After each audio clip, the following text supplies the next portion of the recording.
Kaixo, Imanol. Kaixo. Zer moduz?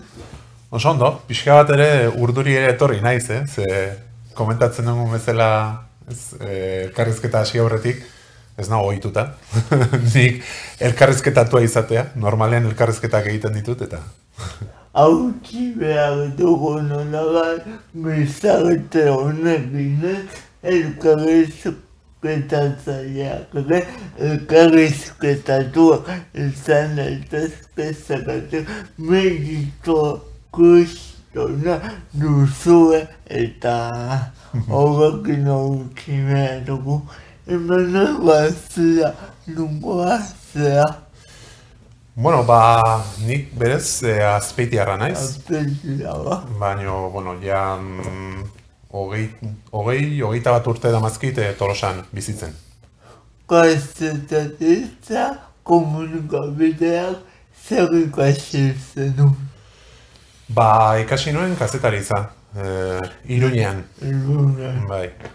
Eta gero, batez ere kazetari bezala, ibili naiz lanean. Zergatik aukeratu zenun kazetaritza ikastea? Bere momentuan izan ditun nire dudak, baina ikusten nun, kazetaritza azkenean dena ikutzen dula. Orduan, niri gasan beti asko gustatu izan zaizkit edozer gai anitzak, denetatik gustatu izan zait.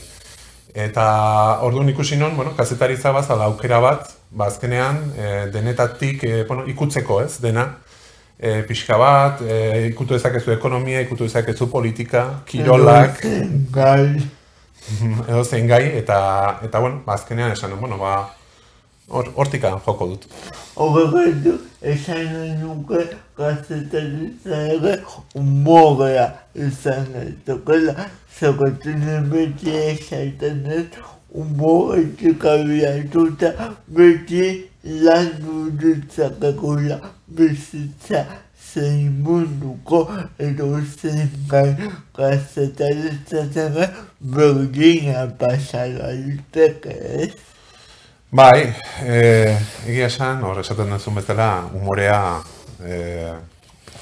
ikusten dut ez kazetaritzan, bizitzan oso garrantzitsua da, eta azkenean umorea da baita ere ondo pasatzea, ondo sentitzea, iruditzen zait, eta zentzu horretan, iruditzen zait ere oso garrantzitsua da norbere buruei buruz barre egitea. Auparzu, beti esaten dutuen eta posten hau zuko esatea. Bai, nik usten dut, hortikan hasi beharko genula, eta gero askotan gero errexago edo egiten zaigu batzutan bestei buruz parre egitea, eta hor beste kontu batetan sartzen geha. Baina, pero logika dauka, beti esaten dut, laguntzearekin zu ondoko hori lagundu diezaiokezu, baina ezin dezu lagundu zugatik egiten ez baduzu lehenengo da zure buruagatik eta gero lagunduko diozu beste pertsona beti umorearekin zerbait antzekoa betetzen da. Zuk ezin duzu beste batekin paga egin, zutaz paga egiten ez badezu ez. Oida, ikusti izadoz, bai. Eta nik usten dut asko daukagula ikasteko, ez? Azkenean, dano dauzkagu baita ere gure lotxak, eta kostatzen zaigula gauzak egitea, aurrera egitea, eta azkenean, nik uste, zentzu hortan ere, norbere buruari barre egiterakoan pixkat lasaitu egiten gara baita ere, ez diogu gauzak gainbeste garrantzia ematen eta ez gainbeste lotzen, eta nik uste dut aurrera egiteko oso tresna ona dela. Zuk ere kazetaritza, denetik ikusiko zenun, baina horretaz ere konturatuko zinen zeinen gizarte hainitzean bizi garen, ez?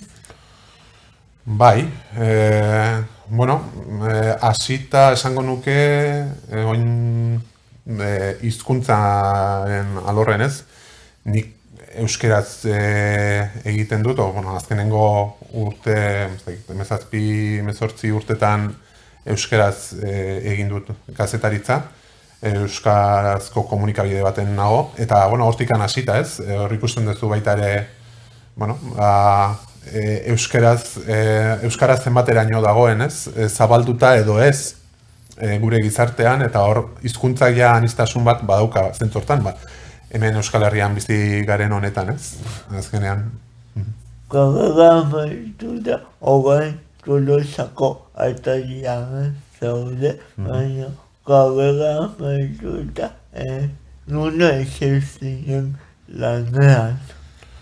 Bueno, pues komunikabide ezberdinetan egon nintzen, batetikan gogoan dut Laosa izeneko aldizkaritxo bat, bere garaian, bueno, gai alternatibok eta jorratzen zituenak, horri bilin nintzen, tartetxo baten, diario askon ere hon nintzen baita ere, pare bat urtez, eta gero baita ere egon nintzen nekazaritza ekologikoari buruz egiten den aldizkari baten, izena duna La fertilidad de la tierra, horre hon nintzen baita ere, ekolurra aldizkariare bai hor ere parte hartu nun, hasieran, eta gero gero kazetaritzai dagokionez, azkenean bukatu nun hori, Tolosaldeko ataria dana, bere garaian Tolosaldeko hitza zan, eta gero, bueno, azkar batean esplikatuta, elkartu ginen Galtzaundi aldizkariarekin eta Txolarre irratiarekin, eta orain Tolosaldeko ataria da. Gazetariak edabidera aldaketa nabarituko du. Nola eramaten du transizio hori? Esan nahi duzu, edabide batetik bestera aldatzea. Bai. Bueno, bueltatuko nahi, hizkuntzara adibidez, beste edabide batzutan,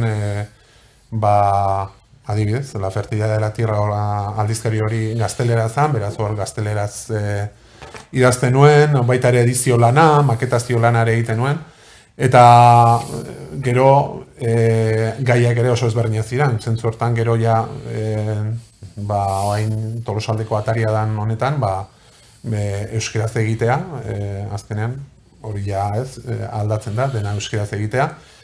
Eta, bueno, kasu honetan ere irratia daukagu, ez, eta ataria irratia, eta bertan ere aldatzen da, ja, beste komunikabide mota bat da, esan nahi dut, bueno, ja, ataria irratia izatean,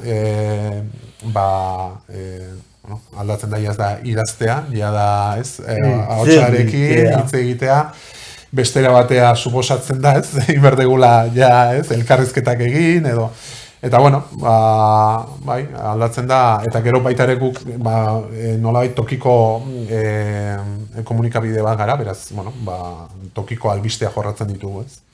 Eta lana, kristona, izango da, zegoetu jende gutxi egongo zeate, ez? Bueno, batzuk bakea. Oain 13-14 bat gea kazetarik, kudeatzaile komertzial, administrai, langile ezberdinak gea, baina, bueno, batzu bakea, beti ere nahiko genuke gehiago izatea, azkenean gauza gehiago egiteko, lan gehiago egiteko, ezberdinak egiteko, baina, bueno, oraingoz lantalde hori gara. Eta zu kazetari bezala eta egile bezala zeutan kokatzen zera gaiak aukeratzeko garaiak. Bueno, ni oain momentu enten, azkenengo pare bat urtetan, kirol kazetaria naiz beraz, bueno, kiroletako kontuk jorratzen ditut. Eta, bueno, gaina, ikusita zure kanala, tarteka, zuk elkarrizketatu dituzu, batzuk elkarrizketatu ditut, nire tokatu zait. Eta, bueno, azkenean kirola jorratzen dezunean, bestea beste, noski txapelketak eta horrelako kontuak ez. Azkenean lehiaketari begira, ez izaten da informazio asko. Eta, bueno, hori jorratzen dut. Baita ere, bueno, Ataria irratian ere beste bi saio badauzkat, bat dala Amalurra, deitzen da saioa, eta hor jorratzen ditut ekologiari buruzko gaiak. Eta gero aurtengo denboraldi honetan, hasi naiz beste saio bat egiten, barne bidean izena duguna, eta pixkat, bueno, gai batzuk dianak, nolabait, espiritualtasuna eta horrelako gaiak jorratzen ditut, eta hortxe nabil elkarrezketa batzuk egiten. Osea, lan itzela, Bueno, ez dakit itzelanik neuk esatea, baina ez bai, gustora eta aldeguna egiten nola izateko. Zer hemen dizu Tolosaldeko Atariak? Bueno, beti esaten da askotan jendea ezagutzea, ez? Beste, bai lantaldeko beste kideak, noski, eta baita ere, azkenean kazetaritzak nik uste orokorrean hori dula, ez? Eta jendea ezagutzea, hori batez ere, jendea ezagutzen dezula, pertsonak ezagutzen dituzu, ez bakarrik, ez? Azkenean ere kirolarik bakarrik, adibidez oain kiroletako kontuk eta jorratzen nahi naizela, kirolarik ezagutzen dituzu, kirolarei moduan, baina baita ere pertsonak ere, ez? Eta, bueno, nik uste dut hori dala aberatsena, ez? Kristona da, eta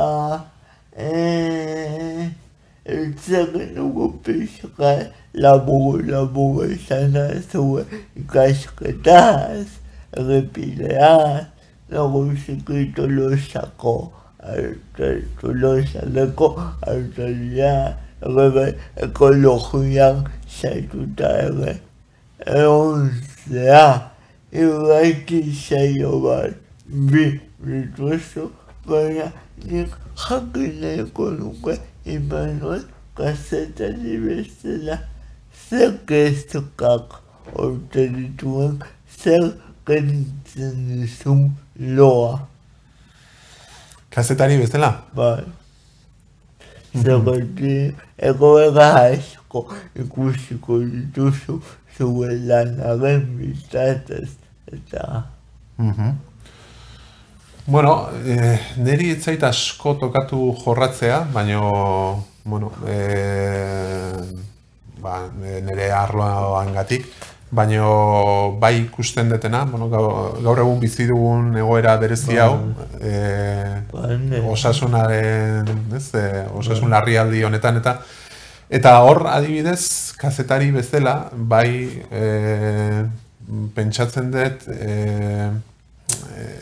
ez gara orokorren kazetaritza lan egokia egiten. Iruditzen zait komunikabide gehienak, ez ezatetik guztiak, ia guztiak, ez? Nolabait nagusienak edo jorratzen nahi dira gaia modu berean, eta hor alde batetik ikusten dut nolabait egi bat ematen dala, ez, bakarrik, eta horrek kezkatzen dit kazetari bezala eta pertsona bezala, esateko, bueno, nolatan ez dia jorratzen beste ikuspuntu batetatik, eta hor, bueno, nik usten dut zentzu hortan bai dala zerbait, azkenengo ia bi urte hauetan ikusieten gauza bat, eta nolabait kezkatzen ditu. Aurrera begira, bai profesioa bera ez, nola dagoen eta zer egiten den, ez? Zentzu hortan, bai. Horre bintzat nahi eskatzen dit eta gustatuko litzaidake ikustea beste modu batera jorratzen direla horrelako gai garrantzitsu bat, hainbeste zaiguna, ez? Eragiten azken garai hauetan. Ea obera goazen pixkanaka zentzu guztietan. Obai, lanbidea alde batera utzita, ofizioa alde batera utzita, eta zentzu dira Imanolen afizioak segutatzen zaizu egitea. Bueno, azken aldi honetan adibidez, bizikletan da, mendiko bizikletan da zerbait ibiltzen naiz, ez asko, egia esan. Nahiko nuke pixka gehiago ibiltzea. Ez da eskunetik ez? Nola? Ez da eskunetik ez? Ez da eskunetik. Hoi da. Bai, tarteka jun izan naiz inguru horta, Izaskun mendialdea, eta bai, egia esan, lagun batekin ibiltzen naiz normalean, da beti esaten dugu, aldapak hemen toki guztitan dauzkagula, ez? Pixkat azte baldimazea mendialdera joaten, otzein lekutan daude aldapak, ez?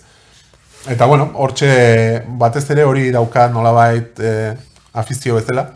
Gehortik aurrea, gustatzen zait, adibidez, pelikulak, seriak eta horrelako, gauzak eta ikustea, irakurri behar baino gutxiago irakurtzen dut, hori horrela da. Izaiatzen egunero 10 minutu gutxienez alteratzen irakurtzeko. Bai, nik ere hor badukat, nahiko nuke, baino, erresago egiten da igual telebista ikustea edo pantalla baten aurrean jartzea. Nire kontaktuak bilatzea.